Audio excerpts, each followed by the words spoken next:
அனைவருக்கும் வணக்கம். நம்ம உடம்புல இருக்கிற அக்குபஞ்சர் புள்ளிகள் அப்படின்னா என்ன, அதனுடைய வகைகள் என்ன அப்படின்னு சொல்லி பார்த்துக்கிட்டு இருக்கோம். முதல்ல பெயர்களை மட்டும் பார்த்தோம் இல்லையா? இப்போது ஒரு வகைகளை பற்றியும் சில குறிப்புகளை நம்ம தெரிஞ்சுக்கலாம். முதலாவதாக நம்ம பார்க்க போகிறது மெரிடியன் பாயிண்ட்ஸ், சக்தி ஓட்ட புள்ளிகள் அப்படின்னு நம்ம சொல்லுவோம். சக்தி ஓட்ட புள்ளிகள் அப்படின்னா என்ன? ஒரு மெரிடியனில் இருக்கக்கூடிய ஒரு சக்தி ஓட்டத்தில் இருக்கக்கூடிய புள்ளிகள் தான் உங்களுக்கு சக்தி ஓட்ட புள்ளிகள் அப்படின்னு நம்ம சொல்லுவோம். அதாவது ஒரு குறிப்பிட்ட சக்தி ஓட்ட பாதையை இணைக்கக்கூடிய புள்ளிகள் சக்தி ஓட்ட புள்ளிகள் அப்படின்னு நம்ம சொல்லுவோம்.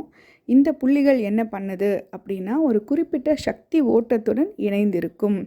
அந்த மாதிரி அதே சக்தி ஓட்டத்தோடு இருக்கக்கூடிய உறுப்புகளோடையும் ஒரு தொடர்பு இருக்கும். அதாவது பிரபஞ்சத்தில் இருந்து சக்தியை நம்ம உடல் எடுத்துக்கிட்டு கிரகிச்சுக்கிட்டு அந்த சக்தியை நம்ம உடலுக்கு தேவையானபடி உங்களுக்கு சேகரித்து கொடுக்குது, உடலுடைய தேவைக்கு ஏற்றபடி பிரித்து கொடுக்குது, உபயோகப்படுத்திக்குதுன்னு நம்ம படிச்சிருக்கோம் இல்லையா?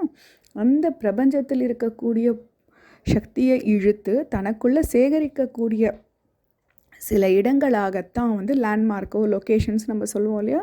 அந்த மாதிரியான ஜங்ஷன்ஸாக தான் இந்த சக்தி ஓட்ட புள்ளிகள் இருக்குது. இந்த நமக்கு ஒரு குறிப்பிட்ட உறுப்பு சார்ந்த தொந்தரவு இருக்கா அப்படின்னு நம்ம பார்க்கும்போது, அந்த உறுப்பு சார்ந்த சக்தி ஓட்ட பாதையில் அதுக்கு எந்த விதமான தொந்தரவு இருக்குது அப்படிங்கிற மாதிரியான புள்ளியில் நம்ம தூண்டுதலை கொடுக்கும்போது உங்களுக்கு அந்த சக்தியின் தேக்கமோ உறுப்புகளோட செயல்திறனோ என்ன சக்தி தேவையோ அது உங்களுக்கு கிடைக்கும். அது என்ன பண்ணும் அப்படின்னா, நீங்கள் இங்கே கொடுக்கக்கூடிய அந்த தூண்டுதலானது உங்களுக்கு அந்த சக்தி ஓட்ட பாதையில் இருக்கக்கூடிய அந்த சக்தி ஓட்டத்துக்கான தொந்தரவுகளையும் சரி செய்யும், அது சார்ந்து இருக்கக்கூடிய உறுப்பில் இருக்கக்கூடிய தொந்தரவுகளையும் சரி செய்யும், சக்தியை சமநிலைப்படுத்தவும் இந்த புள்ளிகள் நமக்கு உதவியாக இருக்குது. இதில் நமக்கு 12 உறுப்புகள் சார்ந்த சக்தி ஓட்ட பாதைகளும் 2 உறுப்பு சாரா சக்தி ஓட்ட பாதைகளும் பொதுவாக நம்ம படிப்போம். 14 சக்தி ஓட்ட பாதைகளும் அதில் தோராயமாக 301 புள்ளிகளும் இதில் இருக்குது. இந்த இடத்துல சக்தி ஓட்ட புள்ளிகள் அப்படின்னா அதுக்குன்னு ஒரு புள்ளிக்கும் ஒரு பேர் கொடுத்துருக்காங்க. இந்த சக்தி ஓட்ட பாதை அப்படிங்கிறத நம்ம எப்படி எடுக்கலாம் அப்படின்னா, ஒரு ஊருக்கோ ஒரு இடத்துக்கோ நம்ம பயணிக்கும் போது அதுக்குன்னு ஒரு பாதை இருக்கும் இல்லையா? அந்த பாதை மாதிரி தான் இதை நம்ம அடையாளப்படுத்திக்கலாம், நினைவுபடுத்திக்கலாம். ஒரு லொக்கேஷன்லேருந்து இன்னொரு லொக்கேஷனுக்கு, ஒரு ஊர்லேருந்து ஒரு ஊருக்கு, ஒரு இடத்துலேருந்து இன்னொரு இடத்துக்கு நம்ம போகிற மாதிரி இந்த சக்தி ஓட்ட பாதைகள் என்ன பண்ணுது? நம்மளுடைய விரல் நுனிகளில், கைகள்லையும் கால்கள்லையும் விரல் நுனிகளில் ஆரம்பிக்குது, இல்லை உடம்பில் ஆரம்பித்து உடலோட மேல் பகுதியில் ஆரம்பித்து விரல் நுனிகளில் உங்களுக்கு முடிகிற மாதிரி இருக்குது. இதை நம்ம எப்படி சொல்லலாம்னா, இப்போ நீங்கள் போகிற பாதையில் சில லேண்ட்மார்க்ஸை சொல்லி நீங்கள் இந்த இடத்துல போயிட்டு இந்த 2வது லெஃப்டில் இடது பக்கத்தில் நீங்கள் போங்க, இல்லை இந்த இடத்துல ஒரு சிலை இருக்கும், ஒரு கோவில் வரும், ஒரு பெரிய ஃபேமஸான கடை ஏதாவது சொல்லலாம். அந்த மாதிரி இங்கேருந்து இந்த வழிகளாக நீங்கள் பயணிக்கும்போது உங்களுக்கு நீங்கள் சேரக்கூடிய இடத்த அடைவீங்க அப்படின்னு சொல்லுவாங்க இல்லையா? அதே மாதிரி இந்த சக்தி ஓட்ட பாதைகளுமே ஒன்று நம்ம உடலோட மேல் பாகத்தில் இருந்து ஆரம்பித்து உங்களுக்கு விரல்களினோட முன்னுணியில் முடியும், இல்லைன்னா விரல் நுனிகளில் ஆரம்பித்து உங்களுக்கு நம்மளுடைய உடலோட உள்பகுதியில் பயணித்து அங்கே உங்களுக்கு ஏதோ ஒரு இடத்துல முடியும். இதுதான் சக்தி ஓட்ட பாதைகள், மெரிடியன் பாயிண்ட்ஸ் அப்படின்னு சொல்லுவோம். இதை இன்னும் உங்களுக்கு புரிகிற மாதிரி சொல்லலாம் அப்படின்னா, இந்த பூமியில் நிறைய லொக்கேஷன் பார்க்குறோம், கூகுள் மேப்பில் பார்க்குறோம். என்ன பார்க்குறோம்? ஒரு இடத்த எப்படி நம்ம அடையலாங்கிறத பார்க்குறோம், எந்த இடத்துல இருக்குதுன்னு பார்க்குறோம். அதில் உங்களுக்கு லாங்கிடியூட்ஸ் லாட்டிடியூட்ஸ்னு சில டிகிரிஸ் எல்லாம் கொடுத்துருப்பாங்க. அது என்ன? அட்சரேகை, தீர்க்க ரேகைன்னு நம்ம தமிழில் சொல்லுவோம்.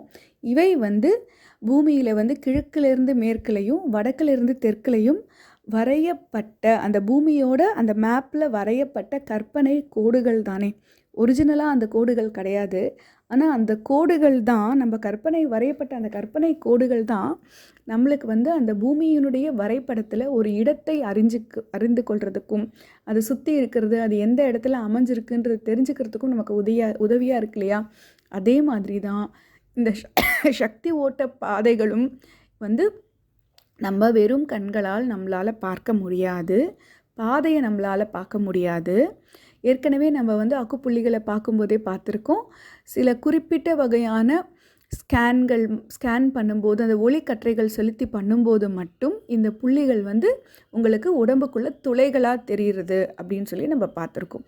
இந்த மாதிரி ஒரு குறிப்பிட்ட உறுப்புக்கான இல்லை ஒரு குறிப்பிட்ட பஞ்சபூதத்தை சார்ந்த உறுப்புகளுக்கான அந்த வழிகளை, அந்த புள்ளிகள், அந்த உறுப்புகளுடைய தொடர்புடைய அந்த புள்ளிகள் எல்லாமே ஒரே கோட்டில் நீங்கள் இணைச்சிட்டு வந்தீங்கன்னா அதுதாங்க சக்தி ஓட்டப்பாதை. உங்கள் விரல் நக கோண முனையில் இருந்து அந்த உறுப்புகளுக்கான புள்ளிகளை ஒன்றொன்னா நீங்கள் இணைச்சிக்கிட்டே வரும்போது அது தன்னுடைய அந்த உள்ளுறுப்பை வந்து இப்போ உதாரணமாக வந்து நெருப்பு பூதத்துக்கான உறுப்பாக இருதயத்தை எடுத்தோன்னா அந்த எந்த புள்ளிகளெல்லாம் இருதயத்தை ரெப்ரசன்ட் பண்ணதோ அந்த புள்ளிகளெல்லாம் நீங்கள் இணைச்சிட்டு வரும்போது நம் உடலில் மேல் பகுதியிலேருந்து ஒரு கோடு நீங்கள் போடும்போது அந்த கோடு தொடர்புடைய அந்த புள்ளிகள் தொடர்ந்து வரக்கூடிய அந்த கோடு தான் வந்து சக்தி ஓட்ட பாதை, மெரிடியன் அப்படின்னு வந்து நம்ம சொல்லுவோம். இந்த மெரிடியன் வந்து மேல் பகுதியில் இந்த புள்ளிகளோட தொடர்பு இருக்குது. உள்ள நம்ம மசில் வழியாக ட்ராவல் பண்ணி அந்த உள்ளுறுப்பை அடையுது. அந்த சக்தி ஓட்ட பாதை அப்படிங்கிறது இந்த புள்ளிகளோடு ஆரம்பித்து நம்ம உடலுக்குள்ளும் பயணிக்குது. அந்த வழியாக உங்களுக்கு வந்து சக்தி அந்த உறுப்புகளை அடைகிறது. இந்த புள்ளிகளுக்கெல்லாம் ஒரு பேர் வச்சுருக்காங்க, ஒரு அடையாளம் கொடுத்துருக்காங்க. நம்ம வந்துட்டு எப்படி பார்க்கலாம் அப்படின்னா, இது வந்து சீன மருத்துவமாக இருக்கிறதால இந்த புள்ளிகளுக்கு சீனர்கள் வந்து ஒரு தனித்தனி பெயர் அவங்களோட மொழியில் வச்சுருக்காங்க. அதில் என்னென்ன விளக்கங்கள் வரும் அப்படின்னு நீங்கள் பார்த்தீங்க அப்படின்னா, அந்த புள்ளி அமைந்திருக்கிற இடம், இல்லைன்னா அந்த புள்ளிக்கான ஏதோ ஒரு சிறப்புத்தன்மை, இல்லைன்னா அந்த புள்ளி எதற்காக பயன்படுகிறது, இந்த மாதிரி ஏதோ ஒரு பொருள்படும்படியான விஷயங்களை தான் வந்து அவங்க அந்த புள்ளிகளுக்கு வச்சுருக்காங்க. ஆனால் நமக்கு எல்லாருக்குமே சீன மொழி தெரியாது இல்லையா? நமக்கு மனப்பாடம் பண்ண முடியாது, அடையாளம் தெரியாதுங்கிறதால என்ன பண்ணிட்டாங்கன்னா, உலகளாவ எல்லாருக்குமே தெரிஞ்ச ஆங்கில மொழியை வச்சு அதுக்கான குறியீடுகளை வந்து கொடுத்துட்டாங்க. நம்ம ஏற்கனவே படிச்சிருக்கோம், ஒரு உறுப்புக்குமே ஒரு குறியீடு கொடுக்குறோம் அப்படின்னு. இப்போது உதாரணத்துக்கு ஒரு புள்ளி LU1 அப்படின்னு ஒரு புள்ளிக்கு பேர் வச்சுருக்கோம் அப்படின்னா, அதில் LU அப்படிங்கிறது நுரையீரலுக்கான சக்தி ஓட்ட பாதை, 1 அப்படிங்கிறது அதனுடைய வரிசையில் முதலாவதாக வரக்கூடிய புள்ளி. அப்போது LU1 அப்படின்னு நம்ம எடுத்தோம்னா நுரையீரலுக்கான சக்தி ஓட்ட பாதையில் முதலாவதாக வரக்கூடிய புள்ளி அப்படிங்கிறது பொருள். இது வந்து காமனாக நம்ம இங்கே படிப்போம். பட் இதே வந்து நீங்கள் வேறு இடங்களில் போயிட்டு நீங்கள் பார்க்கும்போது ஒரு சிலர் வந்து அந்த மாதிரியான பெயரில் அழைக்காமல் அதனுடைய சீன பெயர்லேயே வந்து அவங்க சொல்கிறதுக்கான வாய்ப்பும் இருக்கிறது. இப்போ உங்களுக்கு வந்துட்டு LI4ன்னு ஒரு புள்ளி இருக்குது. அந்த புள்ளிக்கு வந்து நம்ம என்ன பண்ணுவோம், LI4 அப்படின்னா பெருங்குடலுக்கான மெரிடியன், அதாவது பெருங்குடலுக்கான சக்தி ஓட்ட பாதையில் 4ஆவதாக வரக்கூடிய புள்ளி. ஆனால் அதுக்கு சீன மொழியில் ஹெகு அப்படின்னு பேர். ஹெகு அப்படின்னா உயரமான இடம் அப்படின்றது உங்களுக்கு மேடு அப்படின்ற ஒரு பொருள்படும். எப்படி மேடு அப்படின்னா, நீங்கள் அந்த LI4ங்கிற புள்ளி எங்கே அமைஞ்சிருக்கும்னா, உங்களுடைய ஆள்காட்டி விரலும் கட்டை விரலும் நீங்கள் இணைக்கும்போது அந்த இணைப்பானது ஒரு மேடு மாதிரியான ஒரு தோற்றத்தில் அமையும். அப்போது அதுக்கு பேர் வந்து ஹெகு. அப்போது உயரமான மேடு, அது அந்த மாதிரியான பொருள். இது வந்து அவங்க கொடுத்தது வந்து அந்த புள்ளி அமைந்திருக்கிற இடத்தை சார்ந்த பேர். இதே நம்ம பொதுவாக படிக்கும்போது எப்படி படிப்போம், LI4 அப்படின்னு படிப்போம். இது நம்ம வந்து ஞாபகம் வச்சுக்கணும். ஒரு புள்ளிகளையும் நம்ம பார்த்து படிக்கும்போது அதற்கான சீன பெயரும் அதற்கான பொருளுமே வந்து நாங்கள் உங்களுக்கு விளக்கமாக கொடுப்போம். அடுத்ததாக இந்த சக்தி ஓட்ட பாதைகள் எப்படி அமைஞ்சிருக்கு, நம்ம எப்படி என்ன பார்த்தோம், 12 உறுப்புகள் சார்ந்த சக்தி ஓட்ட பாதைகளும் 2 உறுப்புகள் சாராத சக்தி ஓட்ட பாதைகளும் இருக்குன்னு பார்த்தோம் இல்லையா. அந்த இதில் உங்களுக்கு 12 உறுப்புகள் சார்ந்த சக்தி ஓட்ட பாதைகள் நம்மளுடைய உடலில் ஆரம்பித்து 2 கைகள்லையும் உடலில் ஆரம்பித்து 2 கால்கள்லையும் ஒன்றா முடியும், இல்லைன்னா தொடங்கும். இந்த மாதிரி இதில் இருக்குது. அப்படி நம்ம பார்க்கும்போது கைகளில் 6 சக்தி ஓட்ட பாதைகளும் கால்களில் 6 சக்தி ஓட்ட பாதைகளும் இருக்கும். அப்படி பார்க்குறதுல சக்தி ஓட்ட பாதைகளும் யாங் சக்தி ஓட்ட பாதைகளுமே இருக்கும். கையில் தொடங்கக்கூடிய அல்லது முடிக்கக்கூடிய சக்தி ஓட்ட பாதைகள் என்னென்னு பார்த்தோன்னா 3 சக்தி ஓட்ட பாதைகள். நுரையீரலுக்கானது, உங்களுக்கான பெரிகார்டியத்துக்கானது, இருதயத்துக்கானது. இந்த 3 சக்தி ஓட்ட பாதைகள் சார்ந்த சக்தி ஓட்ட பாதைகளாகவும், பெருங்குடலுக்கும் மூவெப்ப மண்டலத்துக்கும் சிறுகுடலுக்குமானது 3 யாங் சக்தி ஓட்ட பாதைகளுமாக இருக்குது. அதாவது நுரையீரல், இருதய மேலுறை, இருதயம், இந்த 3 உறுப்புகளுக்கான சக்தி ஓட்ட பாதைகளும், பெருங்குடல், மூவெப்ப மண்டலம், சிறுகுடல், இந்த 3 யாங் சார்ந்த சக்தி ஓட்ட பாதைகளும் ஒன்று கைகளில் ஆரம்பித்து கையோட விரல் நகக்கோண முனைகளில் ஆரம்பித்து உடலினுடைய ஒரு பகுதியில் மேல் பகுதியில் முடியும், இல்லைன்னா உடலின் மேல் பகுதியில் ஆரம்பித்து உங்களுக்கு கைகளோட விரல் நகக்கோண முனைகளில் முடியும். இதே மாதிரி கால்களிலும் 3 சக்தி ஓட்ட பாதைகள் காலோட அந்த நகக்கோண முனைகளில் ஆரம்பிக்கும், உடலோட மேல் பகுதியில் முடியும், இல்லைன்னா உடலுடைய மேல் பகுதியில் ஆரம்பித்து கால்களோட விரல்களின் நகக்கோண முனைகளில் முடியும். கால்களில் உங்களுக்கு இரைப்பை, பித்தப்பை, சிறுநீர்ப்பை, அந்த 3 யாங் சார்ந்த சக்தி ஓட்ட பாதைகளும், அதே போல் மண்ணீரல், கல்லீரல் மற்றும் சிறுநீரகம் சார்ந்த சக்தி ஓட்ட பாதைகளும் சக்தி ஓட்ட பாதைகளும் உங்களுக்கு பயணிக்குது. இதில் உங்களுக்கு நுரையீரல், இருதய மேலுறை, இருதயம், இந்த 3 சக்தி ஓட்ட பாதைகளும் நம்ம உடலோட மேல் பகுதியில் ஆரம்பித்து உடலிலிருந்து வெளிப்புறமாக உங்களுக்கு, அதாவது விரல் நக கோண முனைகளில் முடியுது.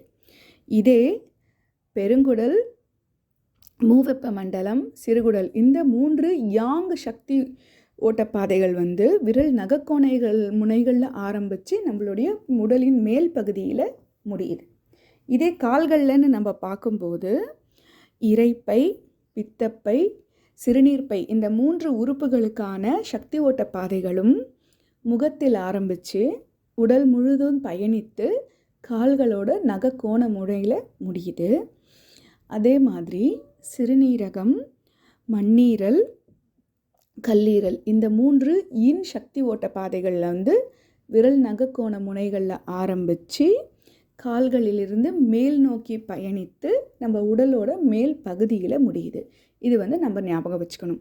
கைகளில் இருக்கிற மெரிடியன் பாயிண்ட்ஸில் யாங் மெரிடியன்ஸ் எல்லாமே வெளியே இருந்து, அதாவது நகக்கோண முனையிலிருந்து ஆரம்பித்து உடலை சார்ந்து உள்புறமாக பயணிக்கின்றன.